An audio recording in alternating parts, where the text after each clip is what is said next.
At my baby shower, my sister smirked and said, "You only got pregnant to trap him," then tossed a pair of tiny baby shoes on the table. The room fell silent until my dad stood up and said, "Tell them whose name is stitched inside." I never expected a simple baby shower to turn into a battleground. The day had started like any other Saturday morning, full of anticipation, excitement, and a fair bit of nervous energy. I'd spent weeks planning for this event, picking out decorations and curating a guest list that was a mix of close friends and family. The goal was simple: celebrate my pregnancy and the new life Evan and I were about to bring into the world. Evan, my fiancé, had been supportive from the moment we found out we were having a baby. We'd been together for 3 years, and although things had started out a bit rocky, I knew I had found someone I could build a future with. He was kind, funny, and always thoughtful. But then there was Renee, my older sister. Our relationship had always been complicated. She had a way of making me feel like I wasn't good enough, that I was always a few steps behind in the race of life. She had a successful career, a perfect apartment, and seemed to have everything figured out. Meanwhile, I had always been the family screw-up, the one who didn't always make the best decisions but somehow muddled through. Despite all that, I had hoped that with this pregnancy, things between Renee and I would improve. I imagined her as the fun, supportive aunt, someone I could turn to for advice and a shoulder to lean on during those difficult late-night feedings. When the day of the shower arrived, I was filled with mixed emotions. There were so many people I was excited to see, friends who had come from out of town, family members I hadn't seen in months, but there was also a gnawing feeling in my stomach about what Renee might think. She had been distant ever since we told her about the pregnancy, and I couldn't figure out if it was jealousy or something else entirely. As I sat in the center of the room, surrounded by decorations in pastel colors, a sea of tiny clothes and plush toys, the excitement was palpable. The smell of cake filled the air, and everyone seemed to be enjoying themselves, chatting and laughing. And then, out of the corner of my eye, I saw her. Renee had entered the room, her arms crossed tightly over her chest. Her face was neutral, but I could see the subtle tension in her posture. I had been hoping for a warm greeting, a congratulations or even just a smile, but what I got instead was a look that sent a chill down my spine. I was sitting at the table near the middle of the room, trying to stay engaged in the conversations around me, when I saw Renee approach. Her eyes were fixed on me with a strange intensity as she made her way toward the table where I was sitting, hands resting on my round belly. I smiled, trying to break the tension. "Renee, I'm glad you could make it," I said, though I wasn't sure if it was more out of politeness or genuine happiness. She didn't smile back. Instead, she simply tilted her head and gave me a look that could only be described as a mixture of disdain and amusement. "You only got pregnant to trap him, didn't you?" Renee's voice was sharp, her words coming out as a challenge. The room seemed to freeze. The music faded into the background, and all eyes shifted to us. I wasn't sure if she was joking or if there was some twisted version of the truth she thought I needed to hear. But there it was, her accusation hanging in the air, thick and suffocating. My heart raced, and I felt the blood rush to my face. The words were like a slap, and I struggled to process what had just happened. I had to remind myself that this was my baby shower, a day I'd been waiting for, and that I shouldn't let her get to me. "What do you mean?" I asked, trying to keep my voice calm, but even I could hear the quiver in it. "Oh, please," Renee replied, her tone laced with sarcasm. "Everyone can see it. You've been trying to get him to marry you for years, and now that you're pregnant, it's just the perfect way to make sure he's stuck with you. Classic move." I blinked, stunned, unsure how to respond. Her voice had an edge to it, and the words felt too personal, too calculated. As if she knew exactly where to hit to make me feel small. I tried to laugh it off, but it didn't come out right. Instead, I sat there in silence, the words echoing in my head. And then, just as I was about to say something, Renee reached into her purse. The movement was deliberate, slow, as if she were pulling out a weapon. She pulled out a small, delicate pair of baby shoes, white with tiny little bows. She tossed them onto the table, the soft clink of the shoes against the wood was like a challenge. There, she said, a mocking smile creeping up her face. A little something for your plan. The room went dead silent. No one spoke. The air felt thick, like everyone was holding their breath. I could feel the heat in my cheeks, the sting of embarrassment, but I forced myself to stay composed. I wanted to cry. I wanted to yell at her. But most of all, I wanted to run away from the sharpness of her words. It felt like an eternity before anyone moved or said anything. But then, I heard my dad's voice. He had been sitting quietly in the corner of the room, his eyes observing everything, taking in the tension. "Renee," he began, his voice calm but firm, "tell them whose name is stitched inside." My sister froze. Her eyes moved down to the baby shoes, her face contorting in confusion. Slowly, she picked them up, turning them over in her hands. A moment passed, and then I saw it, the name Evan was stitched into the lining of the shoes. Renee's face drained of color. She looked as though the wind had been knocked out of her. The smirk that had been plastered on her face moments earlier disappeared completely. She opened her mouth to speak, but nothing came out. I could see the realization wash over her. She knew that the shoes weren't just some random pair she'd picked up. They were a gift from Evan. The air was thick with tension as my dad stepped forward, his presence commanding. "Evan chose to be with her," he said, addressing the room now. "He chose to marry her, and he chose to have this baby. It's time for you to stop with these accusations." There was a long pause, and I could feel the weight of his words settling in. It wasn't just a declaration. It was a statement of truth, one that could no longer be denied. Renee didn't respond. She just stood there, holding the shoes like they were a weight she couldn't carry. Her usual confidence was gone, replaced by something unspoken, something that made the rest of the room feel awkward, unsure of what to do next. I could feel my heart racing, the sting of everything that had just happened, but at the same time, I felt a small sense of relief. For the first time in a long while, I didn't have to fight for validation. The truth had come out, and no amount of accusations could change that. But even though the tension in the room had shifted, I wasn't sure how I felt. Should I confront Renee? Should I reach out to her later and try to mend things? Or was this the final nail in the coffin for our relationship? I didn't know yet, but one thing was clear, this was far from over. The room was still silent. People stood frozen, unsure of how to proceed. My dad, standing tall with the quiet authority that had always been his trademark, didn't say anything else. He simply returned to his seat, as if his words had already done all the work. He didn't need to elaborate. We all understood. I looked at Renee, still holding the shoes in her hands, her fingers trembling slightly. Her eyes darted from the shoes to me, and then to the floor.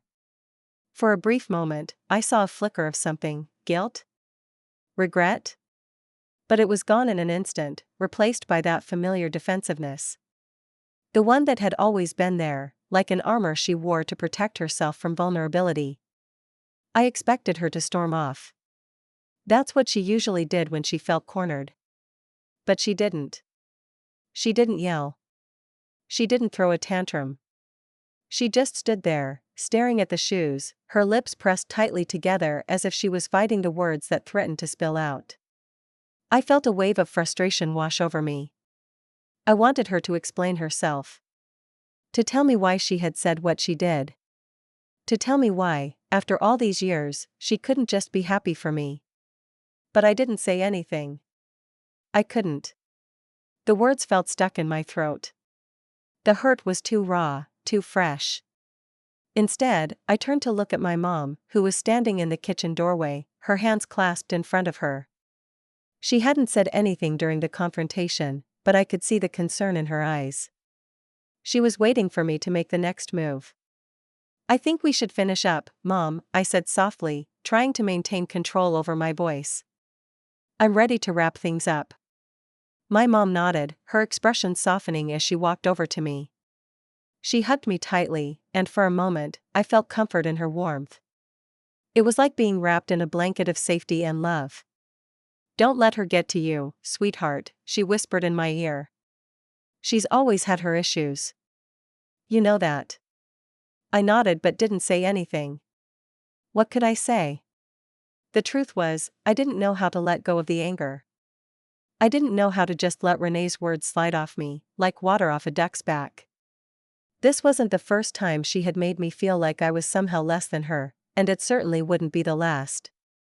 But for some reason, today felt different. The words she had spoken had stung deeper than I had ever expected. People began to filter out of the house slowly. The guests, sensing the tension, were either too polite to say anything or too unsure of what to say to me. The baby shower, which had once been filled with laughter and excitement, now felt like a distant memory. The gifts sat untouched in the corner, the balloons hung limply from the ceiling, and the cake was half-eaten, left to spoil in the warmth of the room. Evan, who had been standing quietly near the door for most of the exchange, finally approached me. He had watched everything unfold, his hands stuffed in his pockets, his face a mask of concern. "I'm so sorry, babe," he said, his voice soft. "I didn't expect that. I don't know what's gotten into her." I could feel my emotions starting to break free. I had been holding it all in, trying to be strong, trying to keep it together. But hearing him say that, hearing him validate how I felt, made everything come rushing to the surface. "I don't know what's wrong with her, Evan," I whispered, my voice trembling. "She's always been like this, but today, it felt like she was just trying to destroy everything. This was supposed to be a happy day, and she made it about her." Evan placed a hand on my shoulder, his touch gentle but firm, grounding me in the moment. "You didn't do anything wrong. And neither did I. This is all on her. Don't let her make you question yourself."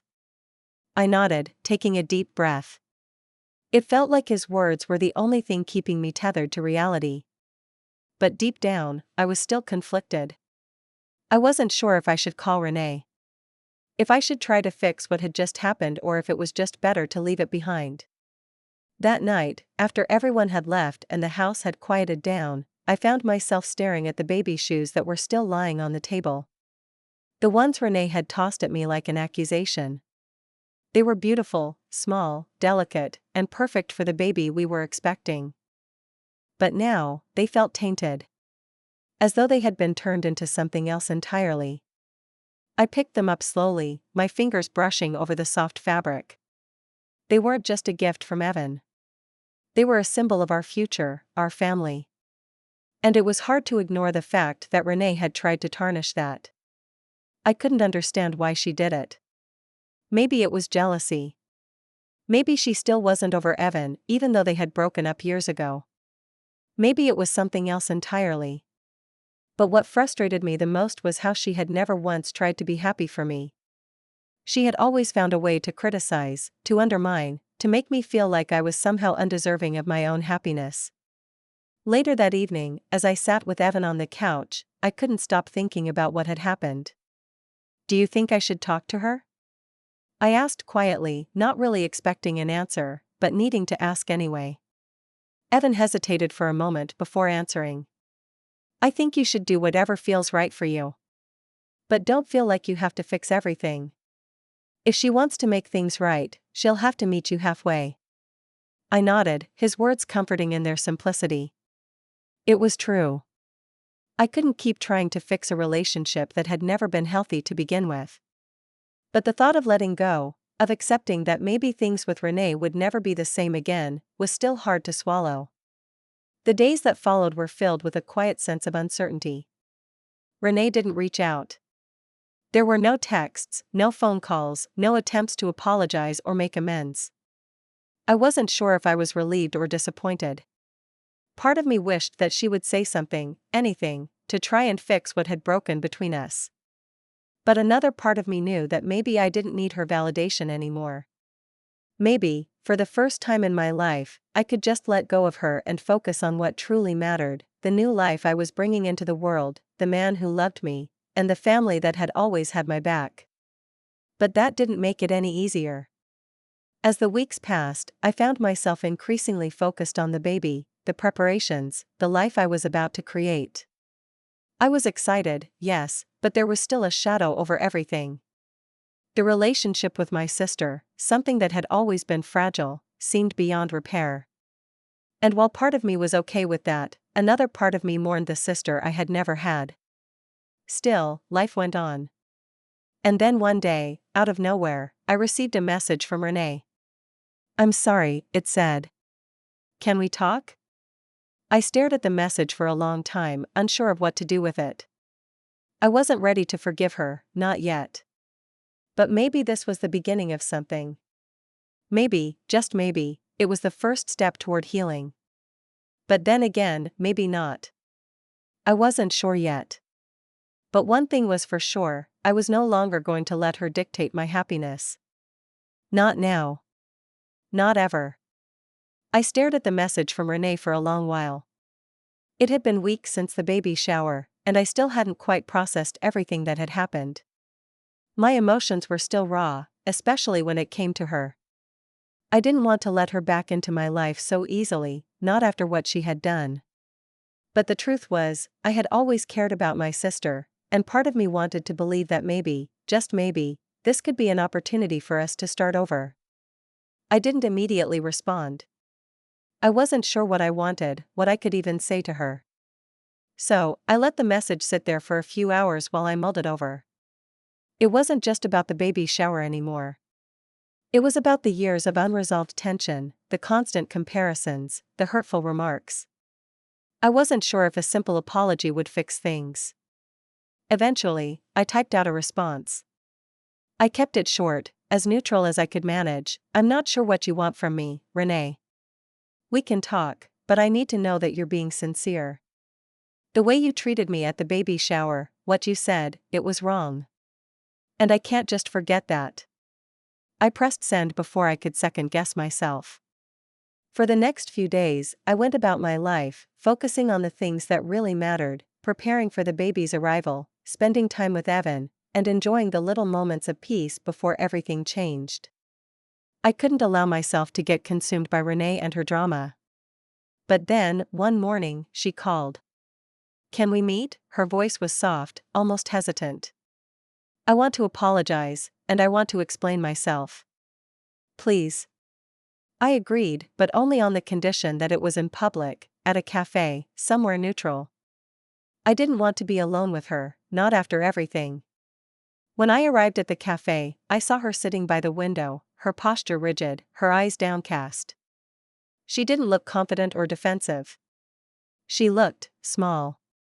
And for the first time, I felt a flicker of sympathy for her. She was the one who had been carrying this bitterness all these years, and now she was finally facing the consequences of her own actions. I sat down across from her and waited. She didn't speak right away, and the silence between us felt thick, awkward. Finally, Renee cleared her throat, her voice barely above a whisper. "I'm sorry, Lila. For what I said at the baby shower. For how I've treated you all these years. I know I've been hard on you. I've been jealous of you, of your life. And it's not right. You didn't deserve what I said, especially not that day." I listened, but I didn't immediately respond. Part of me wanted to yell, to tell her how much she had hurt me, but I forced myself to remain calm. I needed to hear her out. "I was angry," she continued, her eyes red-rimmed. "Angry that you had everything I wanted, Evan, a family, a future. I don't know why I couldn't just be happy for you. I don't know why I kept pushing you away.